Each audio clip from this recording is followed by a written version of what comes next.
living.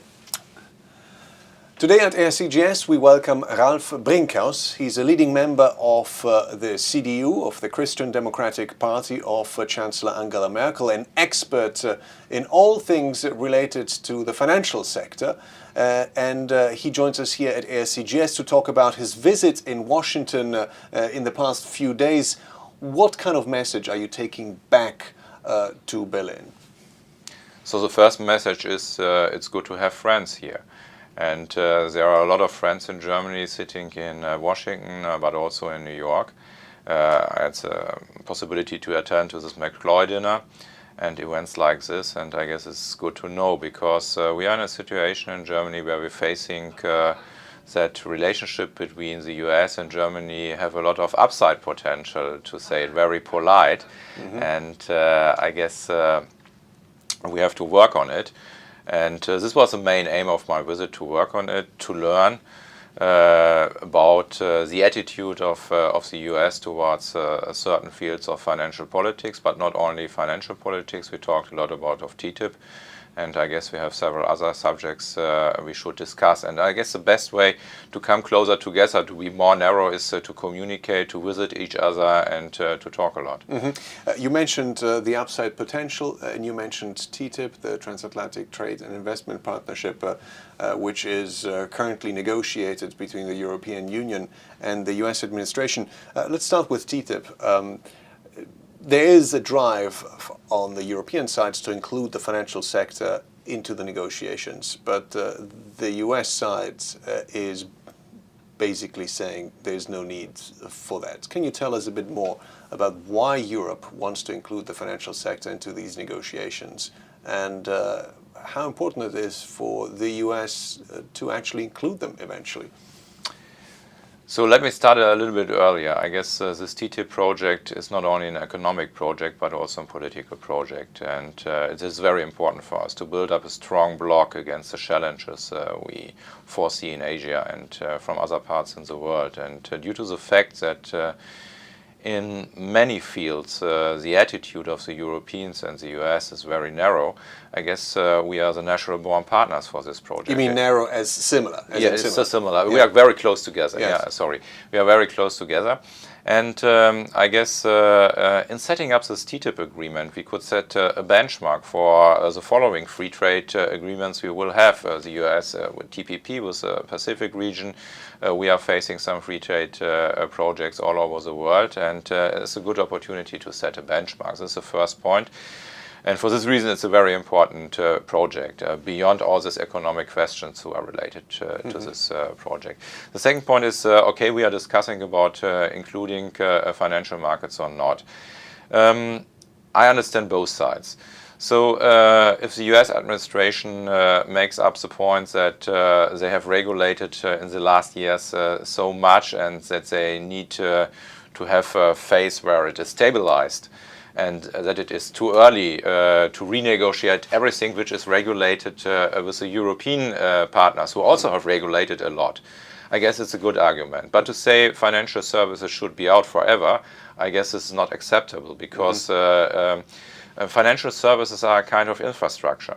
And without having this common infrastructure, we will face some problems and fulfill the other promises of this agreement. And so, in my personal opinion, it's not the opinion of the German administration and not of the European Commission. In my personal opinion, we should include financial services, but I'm aware of the fact that in the first step, this is not the main issue. And just talking about this topic, financial issues, how to integrate it into this TTIP agreement, it is a value for itself, because in discussing these items, we can come closer together than before. So if there are, for instance, new waves of regulation imposed in the financial sector, that it would be helpful, for instance, to have close consultations between the European and the US side. Of course, some of the central bank, for instance, the US, in the US, the Fed maintains that they are already closely coordinating with the European counterpart, with the ECB, when it comes to addressing questions related to systemic risk, a question of higher capital buffers for certain financial institutions, and that the framework is in a way already there through Basel. How do you respond to that? That's absolutely right. So the relationship is very close. Supervisors all over Western world, at least Western world, talk to each other. They are in discussions, they have meetings and things like that. We have a close cooperation between the administrations in Europe and in the US, but we have a lack of political communication. So at the end of the day, it's always Congress or Parliament who will decide upon all these regulations. And I guess we are in a situation where congressmen and senators on the one hand and members of the British Parliament, Deutscher Bundestag or whatever, do not talk enough to each other. And having in mind that everything I regulate on a law base must fit into a future TTIP system, I guess it's a good possibility or a good push or whatever to talk earlier about these issues and to be more in a cooperation. And to be very honest, it does not make any sense to have a national financial regulation, because financial markets are not European and not American. They are really global. Yeah. Mr. Brinkhaus, through TTIP, we can find the bridge very easily to Europe and to what is going on within Europe at the moment. And clearly TTIP seems to be a great selling point also to bind or to keep the UK within the European fold, within the European Union. How confident are you that the UK will actually manage to stay in the European Union in the next few years? So first of all, we really appreciate UK to stay in from a very jump position, because in many questions UK is a strong ally to us in all the negotiations we have in Brussels. I guess the British, they ask the right questions about costs of the European Union, about bureaucracy, about democratic control, about subsidiarity and things like that. And it's fair enough to give some answers to these questions. But I guess there are internal problems in British policy which makes it very difficult for them to argue on a rational base. And so there's a lot of emotion. And so the outcome of what will happen is, for me, is open. And this weakens the position of the Brits.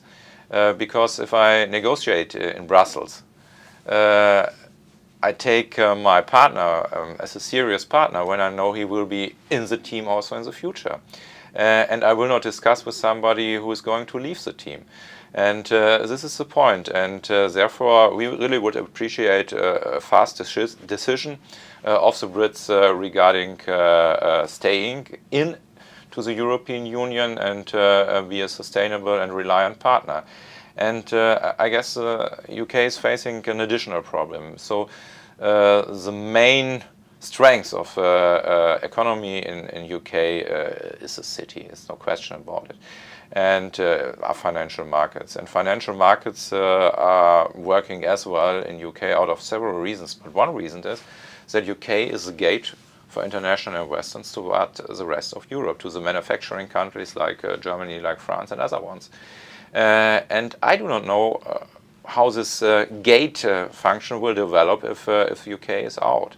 And this is not in the interest of UK, and by the way, not in the interest of Germany and of the other countries. And so I really hope that the people in UK are very reflected in their decision they will have to take. And by the way, we will have another vote about Scotland. It's very soon. And some months ago, I never would have thought about Scotland to be out. But even that, in this very uncertain times in Britain, I will not bet my annual salary on it. Yeah. So one could even argue, while Europe is slowly on the mend, despite a huge number of problems that remain unsolved, it seems to be the UK that is basically on the brink of some catastrophic event. Is it really on the brink of a catastrophic event? But what we have learned in the last years is that we have been at the brink of a catastrophic event almost every month. And at the end of the day, we found a solution in a kind of process of muddling through. And to talk again about the Brits, I guess it's the policy of Angela Merkel. She always is building bridges. So in one of her recent speeches, she addressed, okay, I understand where the British come from.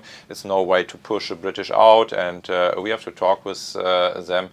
And this was a message she also announced in London, where she was there. And it's one of her main aims to keep the Britons in, and I guess it's good. It's good for Europe, it's good for Germany, and also good for the transatlantic relationship. Many Americans don't know what the European Commission is, but they will know very soon, at least hear about it, when a new president of the European Commission will be appointed.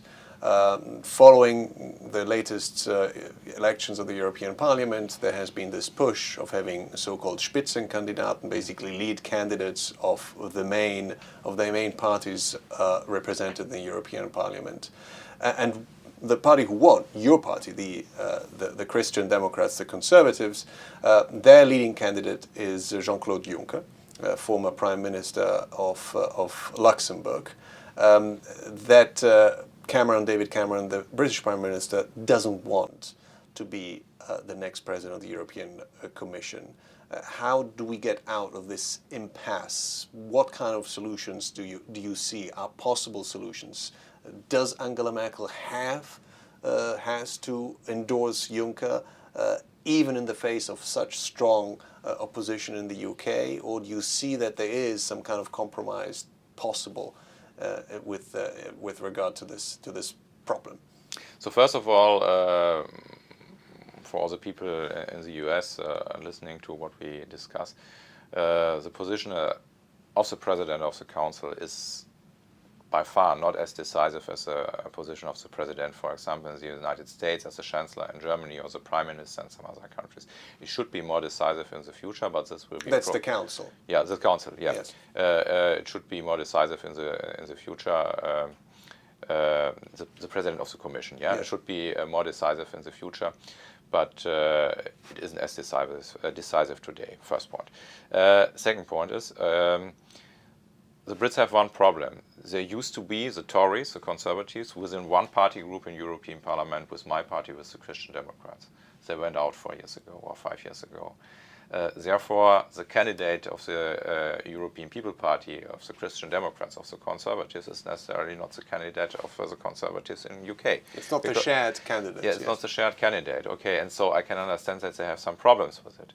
But on the other hand, they provide us not with a solution. And this means we have to find a solution. And I guess Angela Merkel, who is in charge to find the solution as one of the main players, she has to deliver a package where everybody can live with. And it's not only the position of the President of the European Commission, it's the position of the President of the Council, it's a position who is in charge, in kind of Secretary of State of Foreign Affairs for the European entity. We have the President of the European Parliament, which will be elected by the European Parliament. So what I think is we need a balanced package where everybody can live with. Mm-hmm. And we need this balanced package due to the fact that we have faced a situation where we have a lot of radical parties in European Parliament. And so at the end of the day, we need a majority of all Christian Democrats, Conservatives on the one hand, of the Social Democrats on the other hand. They have to cooperate very close. And this should be framed by a cooperation of many governments. And so we really have to find a solution where everybody can live with. And I guess that's the point we have to organize within the next weeks. Final question, Mr. Brinkhaus. In this country, there's been a lot being written about Europe and about the debate within Europe between austerity versus growth. It's a debate that is going on and has been part of the conversation in the US as well. Where do you see Europe at the moment? Some European governments, the new Italian government, backed, it seems, by the French, is arguing that some of the rules contained in the fiscal compact should be interpreted in a more lenient way, that public investments, for instance, should not be counted against the deficit of those budget deficit of those countries that are doing and spending money for public investments. It seems to be there's a sort of tendency of a relaxation of the rules creeping into the European discussion again, or do you see it in a different way? I guess it's a natural conflict, so that the countries which were strongly harmed by the pressure to reforms, that they demand for an easing. And it's our task as the German part, but not only for the Germans, but also for the Commission, for some other countries, to hold on the pressure. Because the misunderstanding of all these measures is that they are only measures of austerity. And this is not true. The most measures are measures of reforms, of structural reforms. And to get a sustainable base for future growth, you need sustainable reforms. And reforms are not liked by the people on the street because it changes their life and put additional burdens to their daily life. And so this is a natural struggle we have. And I guess we should not overestimate this discussion. We will always have this discussion. The Germans will say, no, we need reforms, no easing. Some countries in the south of Europe say, okay, we need some easing at some point of time. And I guess both are somewhere right. And we have to balance the whole package. But it's the policy of Germany and will be the policy in the future to hold on the pressure to have reasonable reforms within these countries, and we cannot stop this reform process. Because at the end of the day, what counts is the competitiveness in these countries, not regarding the rest of Europe. So the competitiveness of France against or regarding the competitiveness of Germany is not decisive. Decisive is the competitiveness of Europe regarding the rest of the world, regarding the US, regarding Asia, or other places in the world. And so this is the main point. Without competitiveness, we will not generate growth. Without growth, we will not have a decline of unemployment rates, which is very important for the sentiment of the people in these countries. And so we have to hold on the pressure to reforms. Brinkhaus, thank you very much. Thank you very much.